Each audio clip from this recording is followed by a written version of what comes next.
It is not only written exams. CBSE has come a long way from just the pen and paper assessment. 50% of the questions are critical thinking questions. So we give them projects, we give them case studies. And that's very important for not for the skill stock, but for all the other schools. So we have children from all the boards coming together and performing. They need to have faith.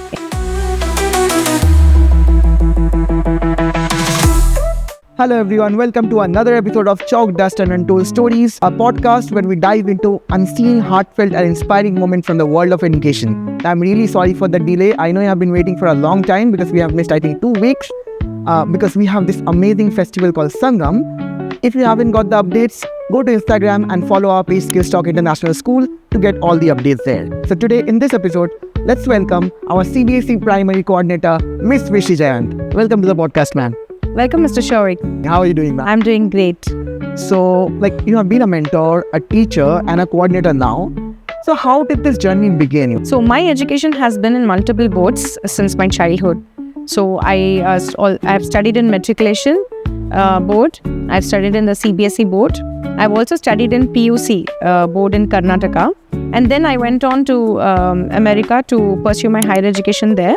And I did my degree in mathematics for teaching. All right. So when I learned mathematics for teaching, I did it for the primary years. So I was just impressed by the learning teaching methods that was prevalent there. And I was so fascinated by it that I wanted our children in our country to avail those kind of learning teaching methods and learn math, not only math, all the other subjects. So I wanted to start somewhere. So when I wanted to begin, I was in Chennai. I came back. I was in Chennai and I did my kindergarten training in one of the most popular CBSE schools in Chennai there. So then that was a very big learning experience for me as to how CBSE curates the curriculum for the foundational stages there.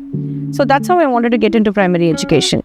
Okay, so the next thing that I did was come here to Warangal and join Skillstock. And I was taken as a homeroom teacher for grade 4. And I was also exposed to the IB curriculum, how things work here, how the curriculum is made, how it is customized for children, how it is inquiry based, how it is student centric.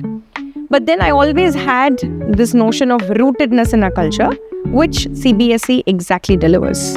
So that's how I wanted to get into CBSE. And luckily, the management wanted me to become the coordinator just because I know multiple languages and it would be easier for me to communicate with different parents who come from different states and different cultures. So that's how I became a primary coordinator in the school. If you can describe what CBSE stands for, how could you describe CBSE as a program? See, CBSE is a national program. Okay, it's a national curriculum.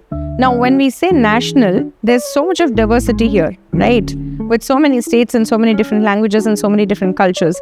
Now, this curriculum is forced to cater to all different kinds of children who come from different backgrounds. So, I would say, if you ask me how it is different from the other boards, the IB and Cambridge are international boards, right? Which has English as the main medium of instruction, right? Whereas CBSE is mother tongue focused, right?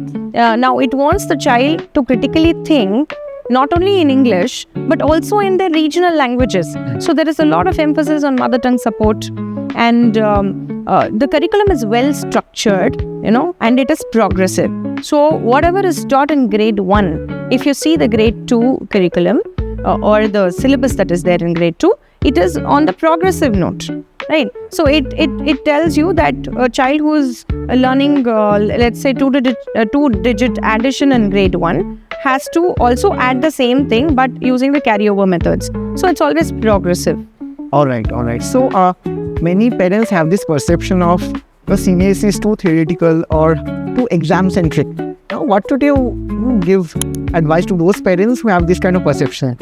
It is definitely exam-centric, I cannot deny it. But if you had asked the same question like some 30-50 years ago, then I would have no answer to this. But then today, we need to see that it is exam-centric, but it is not only written exams. So we give them projects, we give them case studies. For example, in math, there is mental math assessments, right? So we test them on that. In English, there is recitation. right? In languages, not only in English, in all the languages, there is recitation, there is poetry writing. So there are multiple assessments. In fact, even their grade, the cumulative grades are based on these. The cumulative, the grade the child gets is not only based on the final exam marks or the term end exam marks. The term report card has marks dedicated for all these multiple assessments. How the child is maintaining a notebook, even that gets, even the child gets marks even for that. Right. So can we just say that, CBSE has come a long way from just the pen and paper assessment? Absolutely. And even rote learning. CBSE has come a long way from just giving the textbook and asking the child to just read the textbook and rote learn, do some rote learning and then replicate the answers on the exam paper. In fact, CBSE does not award marks for whatever, if you write whatever is in the textbook. That's why I said in 10th grade CBSE, the question paper is 50% competency based. That is 50% of the questions are critical thinking questions. Right. So what we do here is we do backward planning. So if a child in 10th grade needs to have 50% competency, then how much will he have to attempt? How many questions will he have to attempt in the primary stages? So a grade 3 child, 4 or 5 child will have to write at least 20%, he must be critically thinking. Right. And he must be answering those questions on his own. So we do not encourage children to do rote learning. How do you ensure that the child gets those, emotional and social supports? There are a lot of team activities that go on in the classroom, especially with grades 1 and 2, because they are those young learners who learn when there are multiple. They see the peers and learn well instead of having a one-on-one teaching learning process. So there are a lot of team activities that go on. There are a lot of hands-on activities that go on. In fact, when especially in Stork CBSE, I do arrange for some field trips that benefit them, with their learning. Some of the topics that they learn in their environmental studies do have a lot to do with society, how to behave in a society and all that. So these small children, in fact, I can give you small examples like we have a huge cafeteria here, right? So they go there and learn table manners, right? There's a session that is done for table manners. They learn that. They learn how to socialize there. Then they form groups and they do some baking. They do some no-fire cooking, or things like that. And sometimes, like when I talk about field trips, we take them to the zoo. And there is also something important called Seva in CBSE. Now, the Seva, if you see NEP 2020, it is majorly recommended for the middle school. Okay, but what we do here in Stork CBSE is what I've done for my primary children is that I've taught them to think on the lines of the society or how they can do community service. Not only when they go to middle school, but I've asked them to think right from now. Right from the preparatory stages, even in the foundational stages. All right. So one activity that we recently did was the cloth donation drive, where you can see a lot of children, donate their clothes. The fascinating fact was that they did not donate, used and worn out clothes, but they donated new clothes, and these were donated to an orphanage. Okay, so this. It's not necessary that only middle schoolers involved in it, but even the primary, even the foundational stages, even in the foundational stages, this is inculcated. So before we wrap up, we have some advice for the CBSE parents? Definitely, I do have some advice.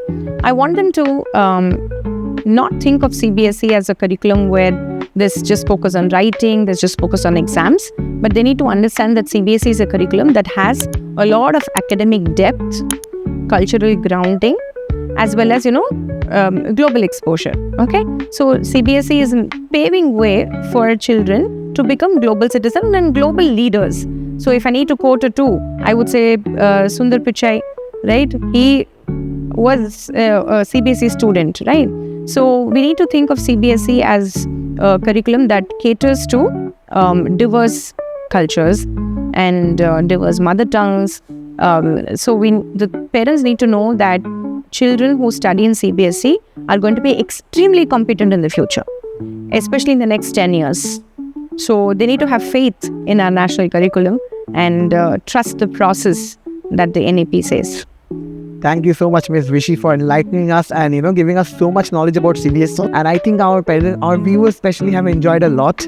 If I can ask you a question. Sure. Since we are in Skillstock, right? And we do, like you just said in the beginning, that we have events like Sangam and other events where we do not divide children based on boards, right? Correct. They divide them based on houses. Right. So we have children from all the boards coming together and performing and things like that. Correct. Now, what is your opinion of Skillstock CBSE children? Right? Oh do you find any difference in their critical thinking levels? To be honest, when they were performing hand in hand, you cannot distinguish between them. You cannot understand which student is from which board. And that's very important for not for the Skillstock, but for all the other schools or for every boards, So that's just basically represents where CBSE stands. They are not lagging, and that days have gone. We have come a long way from that.